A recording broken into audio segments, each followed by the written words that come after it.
Better Choice program. More at wheelerhealth.org. Helping you lead a healthier life. This is CURES. Hi, everyone. Welcome to the CURES podcast, where we explore the cutting edge of wellness for our mind, body, and spirit from credible sources like Dr. Jennifer Stagg, who is here right now because we're talking about cognitive decline and what really works to prevent that decline. You're fresh off of a major conference of all sorts of functional and holistic experts in this, including the author of that New York Times bestseller, Grain Brain, right? So thank you for being here, because I think a lot of people are wondering, we're all terrified of Alzheimer's or even any kind of memory loss, but not maybe it's clear what you need to do to keep a young brain. So there are things we can actually do to prevent. For sure. Yeah, I think there's this big misconception out there is that like Alzheimer's or dementia is just going to hit people randomly, and there's like, you don't know who it's going to affect. And what we know now, there are some genes involved, but what we do know is that it's a neuroinflammatory condition.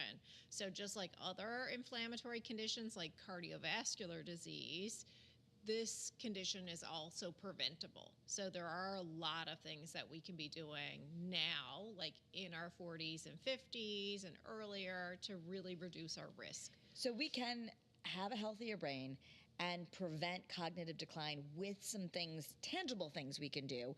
And a lot of it's linked to blood sugar. Yeah. So just like most everything, and it seems like we're continuing to have this conversation about dietary habits and how important it is to maintain a healthy blood sugar level, to really, get rid of those bad carbs, keep your blood sugar stable, and, eat more vegetables and fruit and colorful fruits. Those things, it helps with weight management and cardiovascular disease. It's also important for our brain. Yeah. Okay. So, that's the thing is, I think when we think about, and I've done stories on this for years, at different centers here at UConn Health, at Hartford Hospital, just talking about the brain plaque with Alzheimer's or what happens with senior moments or things like that.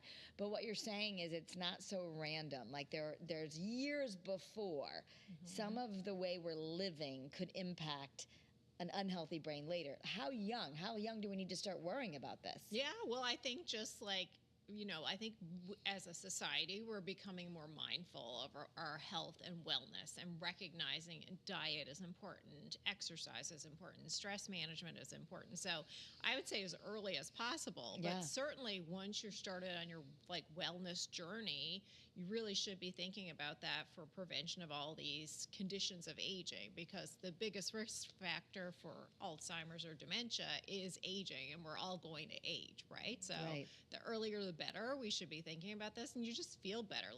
These are simple things that people can be doing that will legit reduce their risk. So I love to do practical, simple things. So when you say simple things, one of the things that I think we can all do, and I actually have changed this in my life, but having a savory breakfast, something full of protein, skipping the sugar in the morning. Why is that? Yeah, so when you start out your day and when you break your overnight fast, it's the most important meal of the day. So that is actually true. And it sets up your blood sugar response for the rest of the day. So there's something called this second meal effect. And so when you look at what's been done is that studying groups of diabetics, and they give the diabetics two different breakfasts and the same lunch. The difference in the breakfast would be a high glycemic, so like a sugary breakfast like cereal, versus something that's higher in protein and lower sugar impact. So that could be like, an omelet with vegetables in it. Then when you measure blood sugar after lunch, to the exact same lunch, the group that ate the sugary breakfast has a higher blood sugar response. Okay. So not only does it affect that first meal, it affects the rest of the day. And that's really important when it comes to brain health and cardiovascular health and cancer prevention as well. So a lot of times people think, heart disease, brain health, like we're all these separate things. And really what the foundation of holistic medicine is that it's all connected. So whatever's good for your brain is good for your heart, and it's rooted in inflammation. So if you're having a lot of sugar or blood sugar problems, you're creating this inflammation, and then an inflamed brain is going to have problems? Yeah, exactly. So what we now understand is there are these immune cells called macrophages, and they go through these different what are called phenotypes or appearances, and they act differently. So one type is more inflammatory and the other one is not. And so anything that increases that switching to the inflamed macrophage will cause inflammation and damage, like in your body, but also in your brain. And when it comes to the brain, when those inflammatory immune cells get switched on, then they basically destroy your synapses, and that's what affects memory and cognition. Interesting, because I know we're talking about brain health, especially as we get older, but I just was reading a study about, they were studying this inflammation and allergies and how that affects people with ADHD. And so the idea that I guess that anything going off in our body is going to have an impact on our brain. The empowering thing is that we can do something about this, and it doesn't have to be. People feel like I can't even keep up. There's so much information out there, or it's too hard, too expensive, too this. It's one simple thing: savory breakfast, save your sugar till later. And even just walking briskly throughout the day, or especially after meals, could make a difference? Yeah, so there are a lot of strategies to improve your blood sugar control. So you're right. If you're exercising, and it doesn't have to be a lot, like a 10-minute walk after you eat will actually lower your blood sugar. How you combine your food together. So we talked about having, like, not having carbs, naked carbs. Yes, no naked carbs. naked I know that. But no, what that means, so if you're having traditional carbs, not necessarily fruits and vegetables, which are also carbs, right? But we're thinking carbs like bread, rice, a cookie. Don't eat that on an empty stomach, or don't eat it before your protein. Yeah, so the worst thing is like how we went through this whole phase with like fat-free, right? So fat-free cookies, that became a whole thing. Yeah. And so, we're not going to gain any weight because we're not eating fat. Turns out that was even worse, right? Like, we're just going to have this bolus of sugar, and that's going to make us fat as well, right? Because we want the fat with the carbohydrate, like put the bread in the olive oil, or have a little peanut butter on the apple, or whatever. Yep. Because it slows down everything. It slows down digestion, and so then it, like, anytime you combine fat, protein, fiber, that's going to slow down the digestion of that meal, and so glucose or blood sugar doesn't go up as quickly. So you're going to have more of a gentle rise and not have these spikes. When your blood sugar is spiking, that's causing damage to proteins. It's also setting off these signals to activate these, like, inflammatory immune cells, and then you've got problems everywhere. Okay. Yeah. So you don't want your blood sugar to be like a roller coaster. You want it to be like a smooth, calm canoe trip. Yes. Exactly. Okay. So we've got. Let's start the morning more with eggs, or I know your breakfast even are those organic chicken sausages. Sometimes you're on the run, but like just you can microwave those for 90 seconds. And eating 4 of those with, a handful of nuts or something, that could be a breakfast. Or you could have a low glycemic fruit. So fruit is not the enemy. Like fruit, people are scared in of fruit. moderation, right? So like when we think about, you should have 10 servings of fruits and vegetables a day, shouldn't be like 8 fruit and 2 vegetables. It should be grains. Like mostly vegetables and then fruit. Now, also you could have a lot of starchy vegetables. So the USDA actually, when they categorize vegetable intake in the United States, they include French fries and they include ketchup. So a lot ketchup? of yes, ketchup's not a vegetable in your world, is it? No, it is not. Especially the ones filled with high fructose corn syrup. Absolutely. Yeah. Okay, so we need to not think of ketchup as a vegetable. Yeah, but we do need to recognize, and this is something that people get confused about, when people say, "Oh, I'm not going to have any carbs." Vegetables and fruits are carbs. They're just the good kind. Right. So you're okay. Have your berries. That's great. Yes, Have and those are actually rich in something called polyphenols, and polyphenols are really great for our blood vessels, and they're great for our brain as well. So blueberries have actually been shown to, when you eat them regularly, it can actually reverse cognitive decline by like a year and a half. Wow. There's some USDA data on that like years ago. So and frozen or real, because people get concerned, okay, I know we should try and buy organic, but people want to save money. Like So wild is another option. Wild blueberries. Like if they are wild blueberries, they're going to be richer in those polyphenols. Okay. So lots like of Wyman's color. wild blueberries. Exactly. Okay. Lots of color in your diet. The more color you have, green tea, these are rich polyphenols. So diet-wise, you really want to be looking at what's called a green med diet. So a Mediterranean style diet, but like on steroids with polyphenols, with vegetables and color. Okay. Yeah. So this is all great for your waistline, great for your heart, and then also great for your brain. So when we start eating correctly, with just most of the time adding a lot more fruits and veggies, doesn't have to be time consuming. I mean, just having a big, we could really change our health with just eating a big salad for lunch with some grilled chicken or some shrimp. Like, it doesn't have to be, just put a bunch of spinach in there or something. Just increasing that. How much of an impact does that have on our brain health, and how soon can we really start maybe reversing damage if you weren't doing those things? Yeah, so it gets really complex, right? So how long have you been eating poorly, right? Like if you've been eating poorly and not getting vegetables and eating high sugar for like 30 years, there's a lot of damage that's probably been done. Now, that doesn't mean you're not going to improve your outcomes, but you're not going to be in the same place as someone else who like has been doing the work, right? Yeah. I also think it's nice to not think of deprivation. So much of the diet culture is don't do this, don't do that. What you're really saying, and what these brain health experts are saying, is have more. Do eat vegetables. Do eat fruits. Do walk. So you almost can reverse it and say, like, especially if you're someone who wants to feel like you're eating a decent amount of food, filling your plate with vegetables you like can be satisfying instead of like, I can only have this little bit of whatever. So like exactly when we're giving people targets of like 10 to 15 servings of vegetables, and a serving is a half a cup, right? So, but to get your fiber intake up, that is something that does help reduce inflammation. But when you have to get to those levels, you're not going to really have a lot of like appetite for ultra processed food. What about supplements? That's a huge industry right now.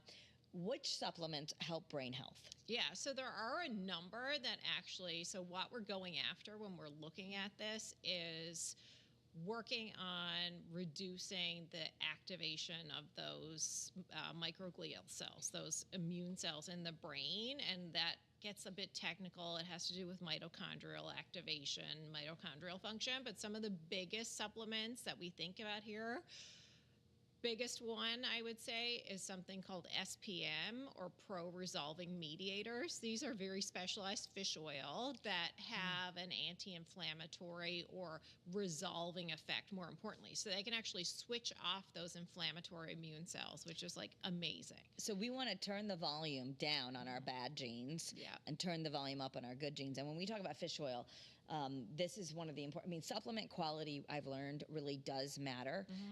But this is where, especially with fish oil, you don't want to just get it from anywhere, because it might actually have mercury, lead, bad things that could make it worse. And fish oil itself is not what is really exciting in this field. Like, fish oil is good for the brain. DHA is nourishing, especially to developing brains that are still developing. But as we get older, we're really looking to turn down the thermostat on inflammation. And one of the best ways to do that is with SPM, like these specialized fish oils, and only a couple of companies have those. Like Metagenics has it, like a really good quality one. And Metagenics is something we can all buy over the counter. Is there a name if you want to try this? I know people are saying it's SPM Active. SPM Active. Yeah. Okay. It's very simple. What's in it? I guess. So it's a fish oil product that's converted. So normally in your body, when you consume omega-3s, your body will do this conversion to these compounds that are fish oil derivatives that will turn off inflammation, basically. But as we get older, if we're more sort of inflamed, if we are diabetic, have autoimmune conditions, that natural process doesn't work so well. So you can just take the preformed version, and then that does the work for you. So that is something, like if I have a patient with cognitive decline already starting to show symptoms, the intervention is a lot more aggressive than someone who's not having symptoms, right? So then I would definitely be thinking about SPMs there. Akkermansia, which we've talked about before. That's the probiotic. Can also help with this too. And Akkermansia is also something that improves GLP-1. A lot of people are taking GLP-1 drugs. In this conference, you heard some positive things. I'm talking about the Ozempics of the world, Wegovy, these drugs that people are losing weight on. You're also seeing some research that this is really good for our brain? Yeah, absolutely. So it is on the list of things that reduces inflammation. Just like we were talking about, if we're getting our blood glucose levels down, if you're dumping some of that fat mass you're stored, your overall inflammation is getting reduced. So there is some encouraging research around GLP-1s helping with cognitive function. Not if you're maybe already thin and healthy and don't have blood sugar issues. For sure. Okay. So it's more that the GLP-1s are helping that you would be remove... another benefit for somebody who is taking it for some other reason, but right now there's no you wouldn't take it for brain health. Designation where people are taking GLP-1s for Alzheimer's disease But we have a country where every year we're hearing the diabetes go up because we have had too much sugar and processed food in our world. And diabetics at a higher rate of having early onset dementia, even with COVID, and patients with long COVID that have those significant cognitive symptoms, they're a diabetic is 4 times more likely to have long COVID. Okay. Which tells us a lot about what's going on there. So the other thing is perimenopause and menopause. It is not just about hot flashes. There's a huge impact on your mental health and on your brain function. What do we do about that? Yeah. So, the declining levels of estrogens play a role here. So, of course, as we're getting older, inflammation is going up. But as we go through menopause, that dip in estrogen sets off another this immune reaction. You end up with increase in something called complement in the brain. And that gets those immune cells active again. And now you get a reaction in the synapses in your brain. So certainly hormone replacement therapy can delay or decrease the risk of cognitive decline. That's a given. So hormone replacement therapy is something that women are hearing for a long time. Everyone was terrified of it. Now we're hearing the science back then wasn't good, and that it could be a really good thing for women to talk to their doctors about getting an estradiol patch or some progesterone pills. These are things that are covered by insurance. Right. There's other supplements and things too. So do you recommend, if you're having cognitive issues, is the study saying, hey, hormone replacement therapy could be good for most women? Yeah, I think so. So obviously that's an individual choice. There are some contraindications, special circumstances where hormone replacement therapy would not be right for patients. But if it is something that you're considering, it is something that could certainly help delay cognitive decline onset. Yep. Yeah, and I think we can all look back at our mothers or our grandmothers and how, the idea of women today don't want to have their mind go or feel frail. Yeah. So some of these ideas of hormone replacement therapy, it's going to keep my bones strong. Oh, it's going to, keep my mind sharp. Yeah. And all of these things, these are things that should be talked about and that women should be educated on. Absolutely, yeah. And women, there's something called menopausal arthritis. So women will go through menopause and all of a sudden they've got stiff joints, swollen joints, and that's actually because of menopause. And again, this increase in inflammation where you're not resolving your inflammation. So we can turn that off basically by using hormone replacement therapy, by using these SPM products. There are also phytoestrogens that weakly bind the estrogen receptors and can mildly mimic some of those effects as well. So for women who aren't going to do hormone replacement therapy, then we think about some of these phytoestrogens. Okay. So phytoestrogens, that's something that, let's say you want to get a supplement. I'll go back to that company Metagenics again because you recommended a multivitamin for me that I believe has those in it or something. Yeah, well, so there's a product called Estrovera by Metagenics, and it has Siberian rhubarb in it. So Siberian rhubarb is a plant, a European plant, that weakly binds the beneficial estrogen receptor. So we also have different types of estrogen receptors, and the ones that are less inflammatory, that's what those phytoestrogen supplements, or also phytoestrogens in food like soy, flax. Those can also be beneficial as well. So soy, flax, all those things, those are, again, that gets confusing, but the right kind of soy, all that is actually good for our brain health and our, okay. Absolutely. Okay, and that just means non-GMO kind of soy. Exactly, like clean, not genetically modified. If it says organic, then by definition it's not genetically modified. Okay, so we're going to take a quick break. Speaking of brain health, one of our sponsors is going to talk about a program Wheeler has for addiction, but let's take a quick break and then we'll come back to talk more about things you can do to keep your mind sharp. Struggling with gambling? Wheeler Health's Better Choice program offers personalized support and treatment to help you regain control. Visit WheelerHealth.org to learn more and take the first step towards recovery today. And I think what's so empowering as we're back here with Dr. Stagg is that this idea that you just have to get old or you have to be in pain or something that we might have heard people say, oh, it's just part of aging. It is not normal to start having cognitive memory issues. And I've heard that from neuroscientists when we start saying, oh, it's just a senior moment, or oh, my brain's going. That's not normal. So we want to change some things. Right. Like that is one of these like symptoms that is your body telling you something is awry, and we should probably look at what could be causing that. Yeah. Okay. So, and let's just go back to give people some of the you just fresh off this conference of people who are, everything they've done for years is researching new health for our brain. So what are the main takeaways if we could have been in that room? Anything we haven't talked about? We've got, so we haven't really talked about gut health and toxins as well. So those are big topics because there's a ton of science around that. So the concept of intestinal permeability, imbalances in the microbiome, we have this gut-brain connection. So that's another significant cause of cognitive decline. So dietary we talked about, but the diet we're also talking about would help with a healthier microbiome. So when you have more of those like polyphenol-rich foods, more vegetables, that's going to help balance out your microbiome. You're less likely to have permeability, which can lead to brain inflammation. So permeability, for the main word, I mean, people might have heard this online or whatever, it's leaky gut.